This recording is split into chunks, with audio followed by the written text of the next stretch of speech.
I am going to show you some teacher tools today. This side is the teacher side, and this side would be the student side. So this is actually not the screen that you would see as soon as you pull it up. You would actually see this screen. So over here, I'm going to pretend like I'm a student, and I'm just going to type in DESMOS.com. I am not signing in, so I'm just going to do that. I'm going to put in that code and hit join. We're just going to continue without signing in. Okay, sometimes they get this small screen warning and you just click that button. I've never had a problem with the screen size. So I'm going to close this out. Notice that these two screens are the same. I'm going to go over here and show you some other screens. I never use snapshots, so I won't be going over that today. But teacher screen shows you what other students have answered. And if I go to summary, this is where I'm logged in. I had previously had some other attempts, and this is the student that's on the screen now. So I'm going to go over here and I'm just going to start answering some questions. I'm not paying any attention to what I'm doing. Notice that I'm getting these X's.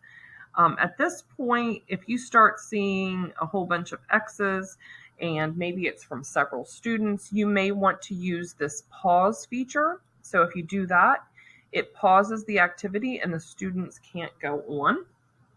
So then you can go over, well, I think I need to explain in a little further detail, or maybe it's a particular question that you want to review. So that's a great feature. I'm going to unpause this. I'm going to show you another feature that sometimes, oops, I didn't mean to do that I sometimes use at the beginning of an assignment just so that I can give them a slow start to working. And once I think most of them understand it, they can all move on, but it's called PACE. And you click this button here, and I'm just going to say, I'm going to let them do the first 3 screens. Let's see how they do. And I restrict it. And now this student who is working, notice you can't go beyond this question. So you just go, they can answer that question, but they cannot go forward. They are going to have to wait until their classmates are done or until you're ready to open it up. Okay, so at this point, you're waiting for other students to finish, or maybe you're helping another student and you just want to tell the student to go back and look. I'm going to show you a little trick. Say you want them to look at number 2. You click on this. It brings up lesson feedback, and you say, please look at this question again. Now, before I hit anything, I want you to notice what happens up here. So I'm going to say, please look at this question again, submit. Now the student has a message here. So I'm going to click this, and I can see the message right there. The student can.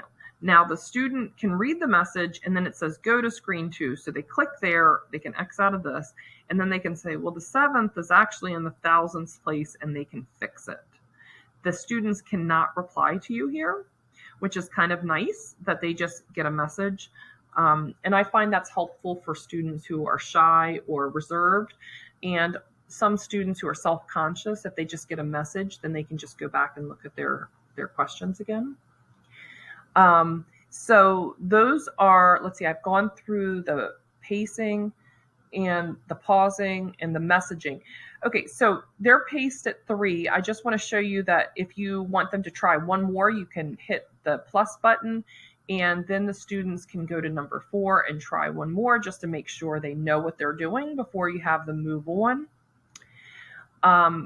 And then say you want to open it up, you can just hit stop, and now they can work at their own pace. The last tool I'm going to show you today is that I put all of my students in one class, even though I teach 2 sections. And if you're a middle school or high school teacher, you may want to do this because it means it's only one link that you have to create each week or each day and put into the learning management system. So, but then this kind of gets all jumbled up, and you would see lots and lots of students. So I'm going to show you, I have to make the screen bigger for this. So I'm going to open up the screen, And you can notice I have one student hidden already, but say I think this student has done enough work or they've gotten them all right, which I know they haven't, and you want to hide them but leave this student to keep working, you just hit these three dots, you say hide student, all of the hidden students drop to the bottom. This also shows me how, if my students are done, because if there are students still working, they're not hidden. So I know who's still working in the class. So that's a really wonderful feature that I really like also. So thank you for watching. I hope you got something out of this video.